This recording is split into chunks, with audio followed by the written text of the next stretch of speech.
दोस्तों ये बात है 24 अक्टूबर सन 1989 के दिन की कि जब जमीला बीवी अपने घर के आंगन में झाड़ू लगा रही थी। उनके घर पर एक 3 साल की बेटी और 2 साल का बेटा मौजूद था। उनके शोहर मोहम्मद मुर्तजा किसी काम से बाहर गए हुए थे, मगर आज अचानक से घबराकर वो 10 बजे के आसपास जल्दी ही वापस आए तो माथे पर शिकन और चेहरे पर पसीना मौजूद था। वापस आते ही बीवी जमीला से बोले, दंगे हो गए हैं, घर पर मौजूद बच्चों को पकड़ो और फौरन भागो। जमीला बीवी ने भी फौरन अपने बच्चों को लिया और अपने शौहर के साथ फौरन भाग निकली। उनका घर बार, कपड़े उपड़े, सोना चांदी सब कुछ हमेशा हमेशा के लिए वहीं पर छूट गया था।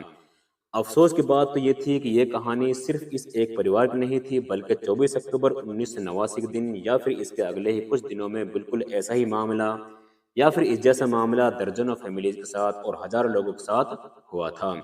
और ये सब हुआ था बिहार के उसी भागलपुर में कि जिसका नाम सुनते ही ज्यादातर लोगों के दिमाग में सिर्फ दो ही चीजें आती हैं। पहला यहाँ का सिल्क जो देश और दुनिया में मशहूर है, और दूसरा 1989 का वही दंगा कि जिसकी आज हम आपको कहानी इस वीडियो में सुनाने जा रहे हैं। दरअसल दोस्तों, गोभी से तो हम सभी अच्छी तरह वाकिफ हैं। यह हमारे इलाके की एक ऐसी सब्जी है कि इसको कुछ लोग नापसंद करते हैं तो बहुत सारे लोग इसको पसंद भी करते हैं। जो पसंद करते हैं वो इसको अलग अलग तरीके से बनाना जानते हैं और इसका अलग अलग तरीके से इस्तेमाल करना जानते हैं, सिवाय उस तरीके के कि जिस तरीके का इस्तेमाल 1989 के भागलपुर के इन दंगों में किया गया था। दरअसल यह बात है 1989 के नवंबर महीने की कि जब भागलपुर में ही मौजूद एक गांव जिसका नाम लोगाय है, उसमें एक खेत की खुदाई चल रही थी। इस खेत में हरी भरी लहलहाती गोभी उग रही थी।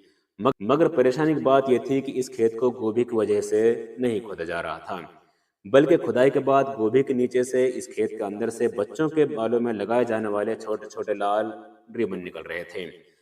खौफनाक बात यह थी कि सिर्फ रिबन ही नहीं निकल रहे थे, बल्कि रिबन के साथ साथ अब सर भी निकलने लगे थे और सर के नीचे के पार्ट्स भी निकल रहे थे। एक के बाद एक लगातार जमीन के नीचे से लगभग 110 लाशें निकाली गई थी। इनमें से 52 लाशें तो बच्चों की थी।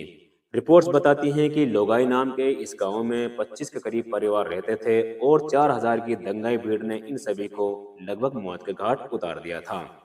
पहले लाशों को एक तालाब में डाला गया था, मगर जब ये लाशें बदबू देने लगी तो इन बदबुओं से बचने के लिए एक एक करके सभी लाशों को उस खेत में या फिर उसके आसपास वाले सारे ही खेतों में और जमीन में दफन कर दिया गया था। उसके बाद ही ऊपर से गोभी के बीज डाल दिए गए थे, जिसकी वजह से उस खेत में लाशों के ऊपर अब गोभी की फसल लहलहा रही थी। दोस्तों, ये खौफनाक मंजर सिर्फ इस छोटे से गांव का ही नहीं था, बल्कि भागलपुर के अलग अलग इलाकों में लगभग 2 महीने लगातार चले इन दंगों में हजारों लोगों ने अपनी जान गंवा दी थी। साथ ही साथ ये बात भी याद रहे कि ये आंकड़ा भी एक सरकारी आंकड़ा था। मगर दोस्तों, अब सवाल यही है कि आखिर यह सब कुछ हुआ क्यों था। आखिर 1989 में बिहार का यह जिला भागलपुर इतनी खौफनाक तरीके से क्यों जल उठा था कि जिसकी आग ने न सिर्फ देश को बल्कि पूरी दुनिया को ही हिलाकर रख दिया था। कौन था इन सारी चीजों का जिम्मेदार, आज बात करेंगे हम इसी पर।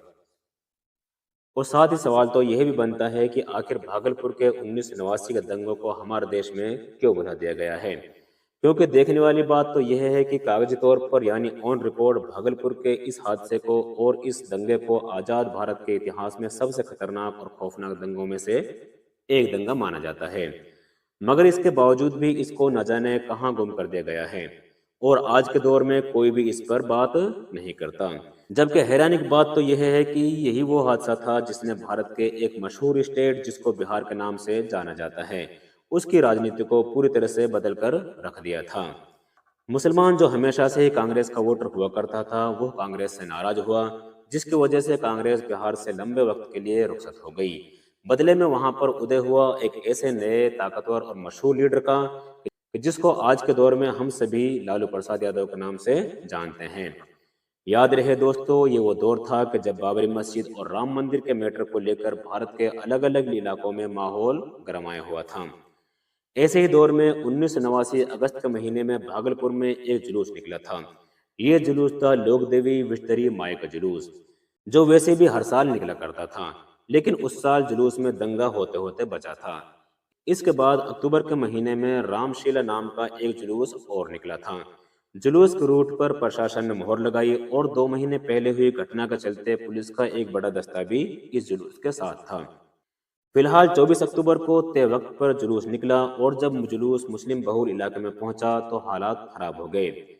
पहले तो इस जुलूस में कुछ नफरती और भड़काऊ नारे लगाए गए, जिससे माहौल खराब हुआ कि तभी एकाएक जुलूस के ऊपर ईंट पत्थर फेंके जाने लगे और एक छोटा बम भी फेंका गया था। मगर हाँ, सुकून की बात यह थी कि किसी के जान जाने की खबर नहीं थी। नुकसान भले ही ना हुआ हो, यानी जान किसी की ना गई हो, लेकिन इससे वो हो चुका था जो नहीं होना चाहिए था। चिंगारी अपना काम कर चुकी थी और पूरा भागलपुर अब दंगे की चपेट में आ चुका था। अफवाहें बड़ी तेजी से फैल रही थी। शाम तक ये अफवाह भी फैल चुकी थी कि फलां इलाके में बेशुमार हिंदुओं को मार दिया गया है। किसी ने ये अफवाह भी उड़ाई कि पर्वती के एक कुएं के अंदर टुकड़ों में कटी हुई लाशें मिली हैं। इस एक अफवाह ने तो मानो आग में घी डालने का काम कर दिया था और अब इन दंगों की आग पूरे इलाके में भड़क चुकी थी। और ये दंगा पूरे भागलपुर में पूरे 2 महीने चला। इस दंगे में सैकड़ों लोगों को, बल्कि 1000 से भी ज्यादा लोगों को अपनी जान गंवानी पड़ी थी। लगभग 50,000 से ज्यादा लोग बेघर हुए, जबकि 250 के आसपास ऐसे गांव थे जो इस दंगे से बहुत ज्यादा मुतासिर हुए थे। 27 तारीख को फाइनली दंगे रोकने के लिए सेना उतार दी गई और बीएसएफ को भी बुला लिया गया था। बाद में जांच रिपोर्ट्स में पता चला था कि पुलिस न सिर्फ इन दंगों को रोकने में नाकाम रही थी, बल्कि कई मौकों पर पुलिस ने खुद दंगाइयों की मदद की थी। बार बार शिकायत मिलने कर भी वो आंख मूंद कर बैठे रहे। बल्कि कई तो ऐसे मौके भी आए कि जब लोकल पुलिस ने जानबूझकर सेना और बीएसएफ को भी गुमराह कर दिया था। दोस्तों, भागलपुर में एक गांव पड़ता है कि जिसको चंदेरी के नाम से जाना जाता है। वैसे तो दंगों की शुरुआत से ही इस गांव के लोग काफी डरे सहमे हुए थे, मगर हिम्मत के साथ वो डटे रहे और किसी भी हालत में अपना घर बार नहीं छोड़ना चाहते थे। लेकिन जब अचानक हालात खराब हुए तो चंदेरी गांव में एक बड़ा घर था और सभी डरे सहमे लोग उसमें छिप गए। भीड़ आई और खूब पत्थरबाजी हुई, मगर फिर देर रात सेना की एक स्पेशल टुकड़ी को तैनात कर दिया गया था। जैसे ही सेना को तैनात किया गया तो यह भीड़ तितर बितर हो गई। फिर कुछ देर बाद सेना की इस टुकड़ी को पुलिस स्टेशन से एक कॉल आया और उन्हें दूसरे इलाके में दंगों की खबर दी गई। जैसे ही सुरक्षा बल चंदेरी से गए, फिर एक बार वही भीड़ दोबारा वहां इकट्ठा होना शुरू हो गई थी। न्यू इंडियन एक्सप्रेस और आउटलुक मैगजीन के एक मशहूर रिपोर्टर ने भागलपुर दंगों के बारे में बताते हुए लिखा था कि 27 की सुबह लोगों की भीड़ इकट्ठा हुई और चंदेरी में लगभग 70 लोगों को मार डाला गया। भटोरिया में 85 लोगों की हत्या हुई, जबकि रासलपुर में करीब 30 लोग मारे गए। भागलपुर में दंगों का एक लंबा इतिहास रहा है, लेकिन 1989 के दंगों में खास बात यह थी कि इस दौरान गांव में हिंसा ज्यादा हुई थी। बहरहाल दंगे हो जाने के बाद अब सरकार भी हरकत में आई और सत्येंद्र नारायण सिन्हा, जो उस टाइम कांग्रेस की तरफ से बिहार के चीफ मिनिस्टर हुआ करते थे, वो दंगे के दौरान दिल्ली में डेरा डाले हुए थे। आखिर में प्रधानमंत्री राजीव गांधी के कहने पर सिन्हा बिहार लौटे और मोर्चा संभाला। हालांकि तब तक काफी देर हो चुकी थी।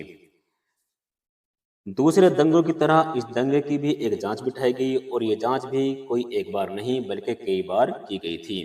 पहली जांच जस्टिस रामचंद्र प्रसाद सिन्हा और एस शमसुल हसन के नेतृत्व में हुई थी। इस जांच में कुछ सांप्रदायिक संगठनों और मीडिया हाउसेस को अफवाह फैलाने का दोषी पाया गया था। इतना ही नहीं बल्कि ये भी कहा गया था कि प्रशासन बिल्कुल नाकारा साबित हुआ है। मगर इन दंगों में ऐसा महसूस हुआ कि लोगों की जान चली जाने से पुलिस और प्रशासन पर कोई फर्क नहीं पड़ रहा था। साथ ही ये सवाल भी पूछा गया कि जब पहले ही हालात खराब थे तो दंगों की आशंका बनी हुई थी, तो रामशीला जुलूस को ततारपुर नामी मुस्लिम बहुल इलाके से गुजारने की परमिशन क्यों दी गई थी, कि जहां पर जुलूस के पहुंचते ही सारा मामला खराब हो गया था।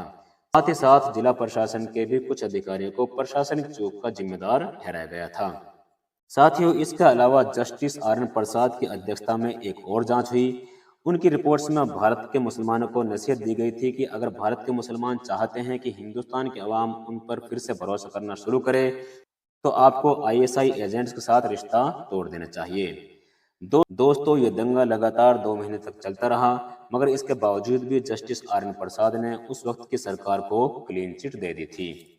दोस्तों, उस दौर में इन दो रिपोर्ट्स के अलावा कई और थ्योरियां भी दी गई थी, जिनमें से एक थ्योरी ये दावा करती थी कि ये सारे दंगे गैंगवार की वजह से हुए थे।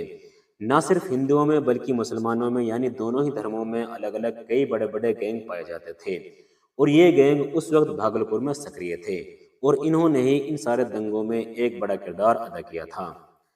मगर दोस्तों इस बात में कोई शक नहीं कि भागलपुर के इन दंगों ने बिहार की राजनीति को हमेशा हमेशा के लिए बदलकर रख दिया था। सत्येंद्र नारायण सिन्हा को कि जो उस दौर में बिहार के सीएम हुआ करते थे और एक बड़े कद के नेता माने जाते थे, इन दंगों के बाद इस्तीफा देना पड़ा था। कांग्रेस के जो बिहार में लंबे वक्त से ताकतवर मानी जाती थी और राज किया करती थी, अब उसके भी दिन पूरे हो चुके थे। हालांकि इन दंगों की वजह से जो नुकसान हुआ था, कांग्रेस ने उसको पूरा करने की कोशिश की और सत्येंद्र नारायण सिन्हा से इस्तीफा दिलवाकर ललित नारायण मिश्रा के छोटे भाई जगन्नाथ मिश्रा को सीएम बना दिया गया था। कांग्रेस को लगता था कि ये सब करने से मुसलमान उनको माफ कर देंगे, मगर दोस्तों ऐसा बिल्कुल नहीं हुआ, क्योंकि बिहार का मुसलमान जो पिछले कई दशकों से कांग्रेस को वोट करते आ रहे थे, अब वो दूसरी पार्टीज को वोट करने लगे थे और इसी बदलाव का नतीजा था कि 1990 के चुनाव में लालू प्रसाद यादव बिहार के सीएम बन गए थे। दंगों के बाद कुल 142 एफआईआर दर्ज की गई, जबकि 1283 लोगों पर आरोप तय हुआ था, लेकिन समय के साथ इनमें से अधिकतर फाइलें बंद कर दी गई थी। हालांकि साल 2005 में इस मामले में 10 लोगों को आजीवन कारावास की सजा सुनाई गई थी। 2005 के बाद 2007 में भी इस केस से जुड़े 14 लोगों को और सजा सुनाई गई थी, कि जिसके गोभी के खेत का जिक्र मैंने आपके सामने शुरू में ही किया था। मगर दोस्तों भागलपुर के इस खतरनाक और खौफनाक मंजर में एक बहुत ही सुकून देने वाली कहानी निकलकर सामने आई थी और ये कहानी थी अली मंसारी और दयानंद झा की, एक हिंदू एक मुसलमान, मगर बचपन से ही दोस्त, और वो भी ऐसे दोस्त के साथ में खेले कूदे, साथ में पले बढ़े, साथ में स्कूल गए और साथ में कॉलेज गए थे। और फिर एक वक्त आया 1989 के जिसमें भागलपुर ने उन खतरनाक दंगों का सामना किया था।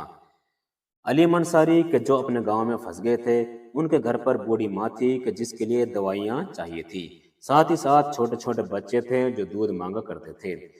मगर जाहिर है कि इन चीज़ों का इंतजाम कौन कर सकता था। घर पर तो राशन भी खत्म हो गया था और घर से बाहर सिर्फ मौत माटी जा रही थी। ऐसे ही खौफनाक हालात में उनका बचपन का दोस्त दयानंद झा ही उनके काम आया। दयानंद झा ने अली मंसारी के घर पर लगातार 1 महीने तक राशन और इस तरह की दूसरी जरूरी चीजें पहुंचाना जारी रखा था, बावजूद इसके कि उसको धमकाया जाता और डराया जाता और गद्दारी का ठप्पा भी लगाया जाता था। इस तरह दयानंद झा पीछे नहीं हटे और अपनी पूरी दोस्ती निभाई। फिलहाल दोस्तों इस वीडियो को यहीं पर ख़त्म करते हैं। अगर वीडियो में आपको कुछ भी नया सीखने को मिला हो तो इसको लाइक करें और शेयर करें और साथ ही चैनल को सब्सक्राइब भी कर दें।